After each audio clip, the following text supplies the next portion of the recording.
Hey all, Sean here, Game On, Cards and Collectibles. Today I've got an SGC reveal. I had some vintage, well I'm calling it vintage, anything prior to 1980, football cards here that I've picked up over the last 6 months or so that I wanted to get slabbed up in an SGC holder because I think some of the older cards look better in an SGC holder, and also I'm trying to get some half grades. I think that will help the value a little bit versus a company like PSA, which doesn't really do much half grades. I also have a few more modern day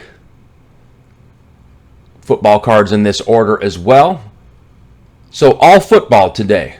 That's the theme here. And SGC took a little bit longer this time than I've traditionally been accustomed to. It took almost about 2 weeks rather than the 5 to 7 days.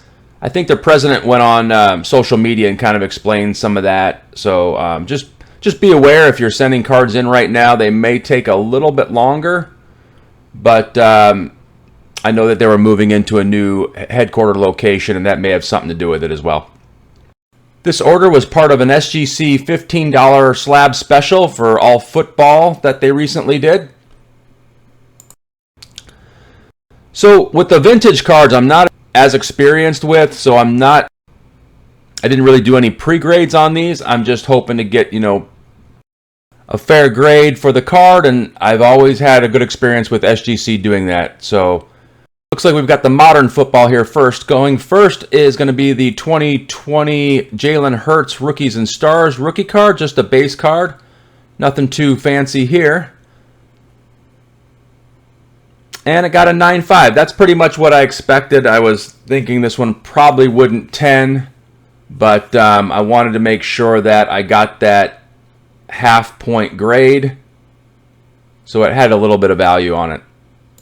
Next up, we're going to have a 2017 Panini Contenders Rookie of the Year Contenders. TJ Watt. Thought this one looked sharp, so I sent it in as well as part of this football special. And it got a 10. Excellent. Looking forward to another solid year from one of the best defensive players in the league. And now we're starting to rewind the clock here. On the next card, we have a 2001 Topps LaDainian Tomlinson rookie.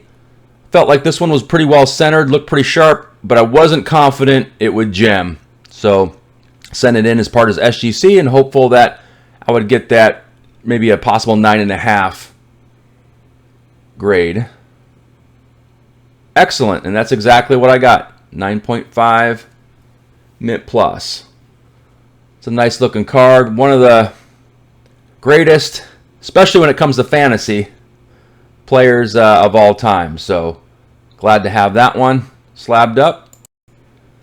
And coming up next, we have same scenario as the Tomlinson, an 89 Pro Set Deion Sanders rookie. Wasn't confident that this one would gem, but I thought it was good enough to possibly get a Mint Plus 9.5. But it's always tough to get these older cards in a higher grade.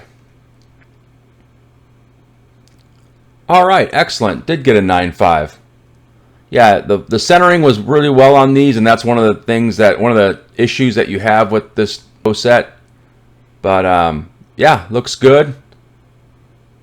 And again, some of the older cards look a little bit nicer in a SGC holder than some of the sparkly newer ones do. And now we're getting into a little bit of an uncharted territory here. This is a card that I picked up not too long ago, got a good price on it. It's a Steve Largent rookie from 1980 Topps. Thought it looked pretty good. Does definitely have some centering issues, but I'm just curious on what type of grade I would get from SGC on this. And it comes back an 8.5. That's not too bad. Obviously, you'd like the higher the grade, the better, but an 8.5, I'll definitely take that. I'm not sure if that's a practice squad helmet or if that's something that a helmet they used that year, but it's got to be a practice, right? Nobody would wear that in an NFL game. That is not a good-looking uniform or attire, but I'll tell you what, back then they didn't care about marketing their apparel like they do now. All right, so next we have a 1978 Topps Walter Payton Highlights. There's definitely some off-centering issues, but it's a older Walter Payton card from the 1970s, so I really wanted to get it slabbed up. Not expecting much here as far as a grade, but let's see what we got. And it comes back a 7. Okay. Got no problems with that. You can definitely see some rounded corner issues here in the top left, as well as the centering left to right being off. But nice card. Again, I think this really looks better in a slab with SGC than any of the other top grading companies. Next up, we're going to have a 1971 Topps Deacon Jones, one of the most feared defensive players in the league of his era. And again, not sure what type of grade I'm going to get here, but I thought it looked okay enough to send in for grading, and it gets a 5.5. Okay, I mean, there's no question that the centering is an issue.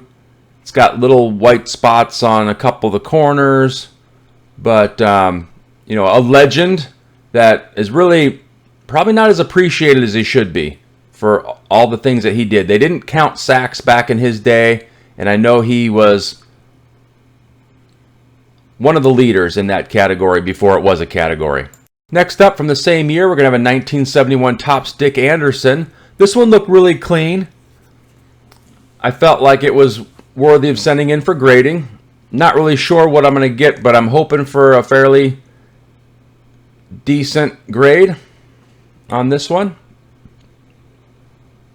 And it comes back an 8. That seems pretty good, considering you know, that the centering is pretty good on this one. The corners and edges were pretty well. It had a couple little fisheye kind of print defects, as it was very common in those days. But yeah, one of the greats of that of those legendary Dolphin teams from the 70s. Next up, we're going to have a 1967, still going back in time, Bart Starr, one of the greatest, oh, I hate saying that, Packers and quarterbacks of all time. I felt like this one had a chance to get a decent grade because of the centering, and the overall registration of the card looked really good. There's again some white spots you can see here on the bottom, so that will definitely play a factor in the grade. All right, let's see what we get. All right, it comes back a 7. That seems pretty fair. It's a nice looking card. All joking aside, though, you can't tell the history of the NFL without talking about Bart Starr and those legendary Packer teams. I got this card at a pretty good value, and now that it's graded, I'll probably use this towards either upgrading to an older Bart Starr or possibly a higher graded version of this very same card. Going back and further in time, we have the oldest card of the bunch here, and last card is the 1957 Topps Y.A. Tittle. I'm not sure what I'm going to get. I'm hoping just for a mid-grade here. Looked okay, definitely has some centering, corner issues. Another underappreciated, at least in the hobby, NFL legend. And it comes back a 5. That's kind of pretty much what I was hoping for on this one. A Hall of Fame legend who it just seems like gets overlooked in today's hobby. So overall, I would say that this was a pretty decent turnout as far as my expectations. Just really trying to mix in some vintage football cards to my collection here, and I think I was able to accomplish that with this order, at least to some degree. I was also able to add in some newer present-day cards and get those Mint Plus grades. that help contribute to the value of the card. And then throwing in a gem 10 as well to the mix. I truly appreciate all of you spending some time with me today. Thanks again for coming by, and we'll be seeing you again here really soon. Take care, everybody.